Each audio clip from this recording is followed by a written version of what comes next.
Olá, crianças que estão no 5º ano, tá tudo bem com vocês? Vamos aprender um pouco mais sobre o nosso planeta, sobre o corpo humano, sobre os animais e as plantas na nossa aula de ciências? Então, nós vamos começar agora a nossa aula 7 de ciências. Nessa aula, nós vamos falar sobre o nosso bem mais precioso, sobre aquele líquido que nós precisamos tomar todos os dias para nos manter saudáveis.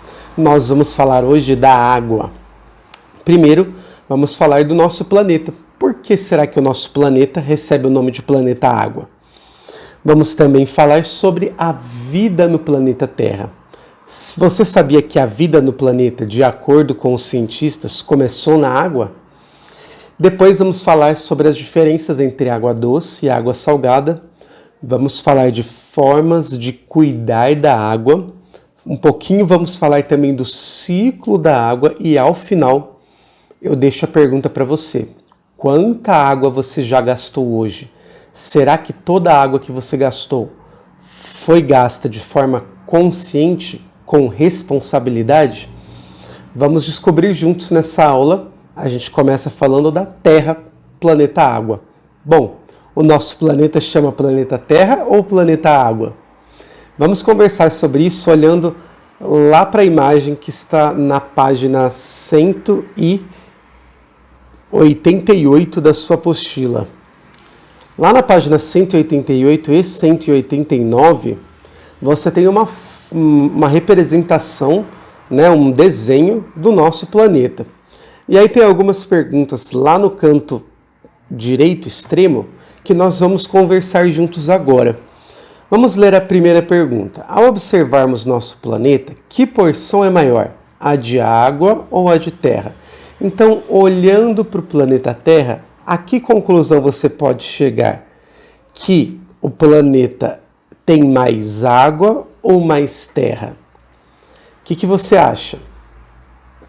Bom, olhando para a imagem do nosso planeta, nós podemos perceber aí que o nosso planeta tem mais água do que terra. E em que locais do nosso planeta nós podemos encontrar água? Bom, a água está presente em todas as formas no nosso planeta. Depende do estado da água. Você pode encontrar água no estado líquido. Em quais lugares? Nos oceanos, nos mares, nos rios. Água em estado gasoso, você pode encontrar inclusive aí onde você está. O ar ao redor de você está cheio de vapor d'água. Está cheio de água no estado gasoso. E a água no estado sólido pode ser encontrada nas geleiras e também dentro da sua geladeira, lá nos cubinhos de gelo, não é? O que você acha sobre essa expressão, Terra, planeta, água? Você concorda com isso? De fato, o planeta Terra é o planeta água? Sim, né? Porque o planeta Terra tem uma grande parte da sua porção, uma grande parte da sua massa é composta de água. E aí a última pergunta, em que situações a água é importante na sua vida? Essa é muito fácil, né? A água é importante principalmente para nos manter vivos. Se nós não tomarmos a quantidade mínima de água por dia, nós ficamos com o nosso corpo desidratado e corremos o risco de morrer. E aí é muito interessante que você perceba o que está aparecendo nestes gráficos que eu vou tentar aproximar mais um pouquinho. Eu quero que você perceba que a maior parte da água do nosso planeta está na sua forma sólida, na forma de gelo, nas geleiras. Uma outra parte da água está subterrânea, ou seja, está abaixo do solo, em aquíferos, em lençóis freáticos, e a outra parte, a menor delas, está disponível na atmosfera, em rios, lagos e etc. E aí é muito importante que você saiba, e isso é o mais importante, que desta água disponível, A maior parte dela está disponível na forma de água salgada e só uma pequena parte está disponível na forma de água doce. Então, quase toda a água do planeta é água salgada. E aí, se você algum dia já foi para a praia, já nadou no mar, você sabe do que eu estou falando. O que é água salgada? É aquela água com gostinho de sal, né? Então, isso é uma informação muito importante para a gente pensar sobre como nós estamos usando a água do nosso planeta. Se a maior parte da água do planeta está na forma de água salgada, que é essa parte em vermelho, nós temos uma parte muito pequena de água na forma doce, que é a forma adequada para o nosso consumo. Isso significa que a gente tem que tomar muito cuidado, que a gente tem que cuidar muito bem da água. Então essa pequena parcela de água doce, nessa partezinha verde aí, que existe no nosso planeta, se nós não cuidarmos dessa pequena parte, nós no futuro talvez não teremos água doce disponível para o nosso consumo. Então precisamos muito cuidar da água, principalmente das nossas fontes de água doce. Muito bem, vamos falar de formas de cuidar da água durante essa aula. Agora, nós vamos falar um pouquinho da vida na Terra. A água ela é tão importante que os cientistas acreditam, através de estudos, de observações que eles fazem da natureza, de análises que eles fazem de rochas muito antigas, rochas que ainda existem e que têm a sua idade de mais de bilhões de anos atrás. A partir desses estudos, os cientistas chegaram na conclusão de que a vida no planeta Terra começou na água. Então veja como a água é importante. Primeiro, quero te dizer que no dia 22 de março, portanto na última segunda-feira, o planeta inteiro comemorou o Dia Mundial da Água. Claro que essa comemoração foi um pouco abafada por conta da pandemia do coronavírus, que infelizmente é o destaque dos noticiários. E então, talvez você não tenha visto nos jornais que você assistiu, ou que você ouviu, ou que você leu, que no dia 22 de março, a última segunda-feira, foi o Dia Mundial da Água. Esse dia foi criado pela Organização das Nações Unidas, a ONU, para reservar um momento do nosso mês, um dia do nosso mês, para pensar sobre este líquido precioso e formas de preservá-lo, de cuidar da água. Vamos voltar então a falar do início da vida no planeta na água? Bom, então como eu estava falando para você, os cientistas estudam as rochas que têm mais de bilhões de anos aqui no nosso planeta. E os cientistas acreditam que a água surgiu no nosso planeta a partir de grandes meteoros que traziam neles água no seu estado sólido, na forma de gelo. Quando esses meteoros se aproximaram da atmosfera do planeta, a água foi saindo do estado sólido por conta do aquecimento e se transformou no estado líquido que nós conhecemos hoje, tá?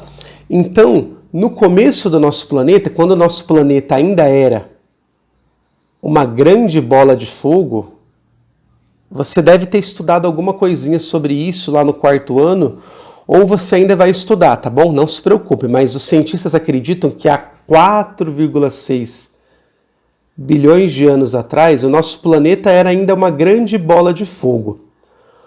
Conforme esses meteoros cheios de água no estado sólido foram colidindo com o planeta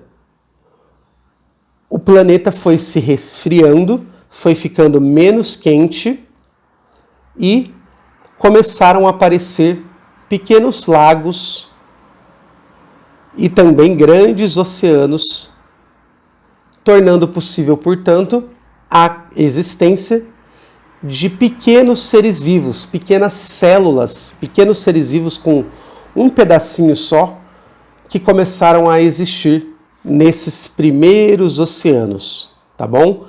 Aí os cientistas acreditam que a partir dessas primeiras formas surgiram todas as formas de vidas que existem hoje, inclusive. Então, de acordo com a teoria da evolução, que é uma teoria que os cientistas acreditam, inclusive nós, seres humanos, somos parentes desses primeiros seres vivos que surgiram lá nos oceanos há 4,6 bilhões de anos. Mas fique tranquilo quanto a esse assunto, que você vai estudar mais vezes esse assunto lá no Fundamental 2 e lá no Ensino Médio. Mas se você ficar curioso, você pode pesquisar mais sobre isso na internet, no YouTube tem vídeos legais falando sobre o surgimento da vida na Terra também, tá bom? Fique à vontade para pesquisar se esse assunto for um assunto interessante para você. A gente continua a nossa aula falando da diferença de água doce e água salgada. Eu pergunto para você, quem colocou o sal na água salgada? Será que diariamente passam aviões no céu dos mares e jogam ali quilos e quilos de sal lá dos aviões para transformar a água dos mares e dos oceanos em água salgada? Na verdade, não é bem isso que acontece, tá? Na verdade, a diferença entre a água doce e a água salgada é que a água dos mares e dos oceanos é salgada. Por quê? Porque essa água que chega nos mares é uma água que passou por várias rochas. E quando a água passa por essas rochas, a cada rocha que ela passa, ela tira um pedacinho dessa rocha. Os pedacinhos pequenininhos dessas rochas são os sais minerais. E aí a apostila mostrou para você uma imagem de um local onde a água dos rios, que está representada aqui em vermelho, chega no mar. E o que acontece? Essa água que chegou no mar, ela está cheia de pequenos pedacinhos das rochas que ela foi tirando ao longo do caminho. Então é por isso que a água do mar é salgada, porque essa água do mar é a mesma água que veio lá da nascente, mas ela passou por muitas rochas e durante esse caminho ela foi tirando muitos pedacinhos das rochas. Esses pedacinhos das rochas são o sal que você consegue sentir se você beber um pouquinho da água do mar. Mas aí eu te pergunto, então qual é a diferença entre a água doce e a água salgada? A água doce, ela recebe esse nome só para diferenciar ela da água salgada. Não é que ela é doce, não é que tem açúcar na água doce. É só para fazer uma diferença entre a água que tem sal e a água que tem menos sal. Então a água doce, ela tem menos sais minerais, menos pedacinhos de rocha. E a água salgada, ela tem muitos sais minerais. Então essa é a diferença entre água salgada e água doce. Professor, eu ainda não entendi. Então é por isso que eu coloquei aqui do lado algumas fotografias que explicam esse fenômeno. Olha só a água do mar. A água do mar, por conta do movimento das marés, esse movimento das marés tem a ver com a atração que a Terra faz em relação à Lua. Olha que interessante isso. Então a Terra é esse verdinho aqui e esse azul são os oceanos, os mares do planeta, tá? E aí o que acontece? Como a Terra ela é maior, ela tem mais massa, ela é mais pesada do que a Lua, a Terra fica tentando trazer a Lua para perto dela. E essa atração faz com que a Lua movimente as águas do oceano. E aí, por isso que surgem as marés. As marés são esses movimentos que a água do mar faz, e quando a água do mar faz esses movimentos, ela colide com as rochas. Então ela vai tirando mais pedacinhos das rochas, e esses pedacinhos das rochas são os sais minerais que se misturam na água do mar. Tá bom? E aí, vamos falar um pouquinho da água doce agora. Por que a água doce tem poucos pedacinhos de rocha? Bom, porque a água doce, a água que está lá no rio, ela passou por poucas rochas ainda. Ela não passou por muitas rochas como a água que já chegou lá no mar. Então ela nasce aqui na nascente e da nascente ela também recebe a água da chuva. Isso é muito importante. A água da chuva ajuda a água dos rios a ser menos salgada, a ter menos pedacinhos de rocha, sais minerais nela.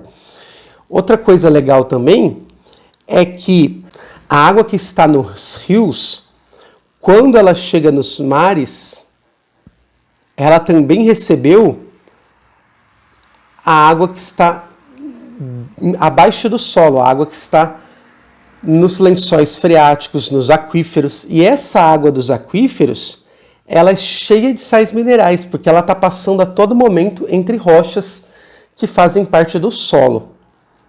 Tá bom? Fique tranquilo quanto a essa explicação também. Eu só quis te dar essa explicação para você entender um pouquinho do porquê que a água do mar é salgada, está cheia de sal, e porquê que a água dos rios é menos salgada, certo? Mas você vai estudar isso com mais detalhes também lá no Fundamental 2 e no Ensino Médio. Na verdade, tudo que nós estamos aprendendo agora no 5º ano, você vai rever com mais detalhes lá na frente. Então, aprecie a aula, curta a aula, mas não fique preocupado se você não entender algum mecanismo que eu expliquei, tá bom? Agora, a gente vai falar um pouquinho de formas de cuidar da água. Como nós vimos lá na chuva de ideias, a água doce é uma pequena parte da água do planeta. Então, nós precisamos cuidar dessa água doce que chega na nossa casa. E para chegar na nossa casa, essa água doce faz um longo caminho onde ela é tratada para se tornar potável. O que é a água potável? É a água doce que passou por vários tratamentos para se tornar adequada para o nosso consumo. Então a água doce ela sai de locais como represas. Alguns municípios também retiram essa água do rio, como é o caso aqui de Jaguariúna. Essa água que sai das represas ou dos rios vai passar por um processo onde ela vai ser agitada. Esse mecanismo aqui é uma hélice, ele vai ficar girando ali dentro da água, essa hélice. Conforme essa hélice agita a água, o que acontece? Ela vai separando alguma sujeirinha, alguma coisa sólida que tem na água, e essas sujeirinhas que estão lá na água, elas vão ficar aqui na parte de baixo. Por quê? Porque aqui tem um tanque de decantação. O que acontece? Se você deixar a água parada, tudo que for sólido da água vai descer, porque vai ser mais denso do que a água, vai ser mais pesado do que a água, e aí a água vai ficar livre dessas sujeirinhas na próxima etapa, que é quando a água vai ser filtrada. Ela vai passar por carvão ativado, por areia e por cascalho. E aí quando ela passar por essas rochas, por essas pedrinhas de carvão, de areia e de cascalho, ela vai ficar mais limpa ainda, porque algumas sujeirinhas bem pequenininhas que ainda continuaram na água depois da decantação ficam presas aqui nesse filtro de carvão, areia e cascalho. Depois que a água está bem limpinha, ela ainda vai passar por um processo onde vai ser inserido cloro na água. O cloro é inserido na água para prevenir doenças bucais, doenças que podem acontecer na nossa boca, principalmente nos nossos dentes, tá bom? Então o cloro ainda vai deixar a água mais adequada para o nosso consumo. Aí ela vai para um grande reservatório, como tem aqui em Jaguariúna. Vocês já viram um reservatório de água que tem ali no balão do Joaquim 2? Fica ao lado do balão do Joaquim 2, na frente da nova farmácia. Tem uma agropecuária ali que vende produtos de animais também. Se você andar ali por perto, ali vai ter um reservatório de água. Claro que agora, durante a pandemia, fique em casa, não saia para fazer isso, tá? Mas depois que passar a pandemia e você puder passear com a sua família, ali é um local onde tem um reservatório de água tratada, tá bom? E aí, depois desse reservatório, a água é encaminhada para as nossas casas, para prédios e empresas, comércios. Bom, é importante que a gente saiba que a água passa por todo esse processo para chegar limpinha, porque imagina você, a prefeitura tem todo esse cuidado de limpar a água para a gente e a gente vai lá e lava a calçada com essa água, a gente vai lá e fica lá com a mangueira na mão para lavar o nosso carro. Não dá para fazer isso, a gente fica brincando enquanto toma banho, isso não é legal. Então, para cuidar dessa água que a prefeitura tem todo o trabalho de limpar para a gente tem que evitar tomar banhos demorados, a gente tem que fechar a torneira enquanto a gente estiver escovando os dentes, só abrir novamente para lavar a nossa escova. Quando a nossa família for lavar carros, motos ou calçadas, o ideal é usar um balde de água e não usar a mangueira. E uma outra dica também que algumas pessoas fazem na sua casa é reutilizar a água que sai da máquina de lavar roupa para limpar a casa ou para dar descarga, tá bom? Bom, vamos continuar falando do ciclo da água. O ciclo da água é um assunto que você já estudou no 3º e no 4º ano. Nós vamos falar mais uma vez rapidamente dele. Então, o ciclo da água, ele explica as mudanças de estado da água. Então, aqui no rio, a água está no estado líquido e ela se torna vapor d'água através do processo de evaporação. Lá nas nuvens, a água volta do estado sólido para o estado líquido e quando as nuvens estão bem pesadas, quando a água no estado líquido começa a pesar, a água das nuvens se precipita em forma de chuva. Se essa chuva acontecer num local onde a atmosfera está muito fria, essa chuva se transforma em neve. Essa chuva cai novamente, ela vai para os rios, ou ela pode ficar em estado sólido nas geleiras, ou também ser escoada para dentro do solo, nos aquíferos e nos lençóis freáticos. Depois de estudar o ciclo da água, a gente precisa pensar no cuidado que a gente tem que ter com esse bem precioso. Por quê? Porque tem algumas formas que nós podemos, infelizmente, contaminar a água. Quais maneiras nós podemos, quais são as maneiras que o ser humano pode contaminar a água? Através, por exemplo, do chorume, que é um líquido escuro que é o resultado da decomposição do lixo. Então a gente descarta o lixo em locais inadequados, em lixões, por exemplo, e aí esse lixo fica ali se decompondo e é transformado em chorume. Esse chorume pode contaminar os aquíferos e os lençóis freáticos.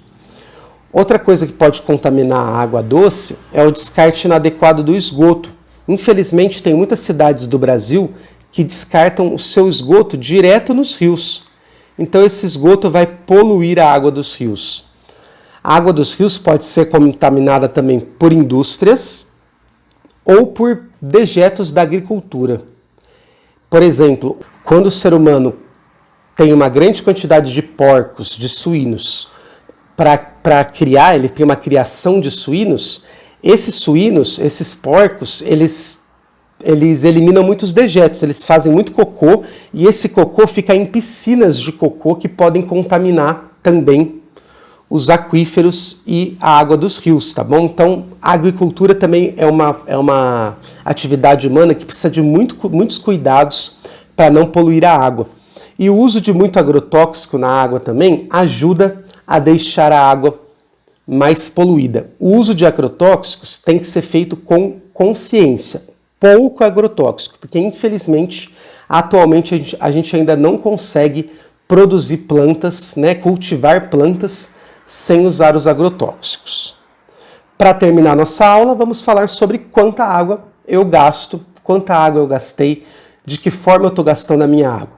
Então, na sua casa provavelmente tem este aparelho, ele se chama hidrômetro e ele é usado para medir a quantidade de água que a sua família gastou no mês. Se você liga uma torneira na sua casa, esses números aqui que estão no hidrômetro aumentam, tá? Então, no Brasil, o valor que a gente paga pela água potável é muito barato. Em países da Europa, por exemplo, as pessoas pagam muito mais caro pela água que elas consomem. Então, como elas pagam muito mais caro, elas são obrigadas a usar água com responsabilidade. Porque se elas gastarem água à toa, elas vão pagar muito mais caro. Em alguns desses países, inclusive, os governantes são obrigados a tirar o sal da água do mar para poder transformar essa água do mar em água potável. E esse processo é muito caro. Então, para a gente evitar que aqui no Brasil a gente precise tirar o sal da água do mar, porque a nossa água doce vai estar toda poluída, vamos cuidar da água. Não vamos deixar o nosso estoque, a nossa quantidade de água doce disponível ser contaminada, ser poluída. Vamos cuidar da água, vamos cobrar os nossos governantes para que o esgoto das nossas casas sejam 100% tratados. E aí eu coloquei aqui para vocês também a imagem de uma conta de luz, aqui de Jaguariúna. Esse é o valor que eu pago aqui na minha casa. Eu pago R$ 18,89, ou seja, um valor muito barato pelo consumo de água. Então, para que a nossa conta de água continue barata, vamos continuar cuidando da água, evitando desperdíciar água e cobrando dos nossos governantes que eles também ajudem a eliminar o esgoto que vai direto para os rios, eliminar os lixões a céu aberto. Combinado? Desculpa aí o tamanho dessa aula de ciências, mas é que esse assunto é muito legal. Eu gosto de falar dele e eu espero que você tenha gostado também de estudar a água e tenha percebido que sim, o cuidado com a água também é responsabilidade sua, tá bom? A gente se vê na próxima aula de ciências, estamos juntos. Qualquer dúvida na realização das atividades, pergunte para mim ou para sua professora. Até a próxima aula.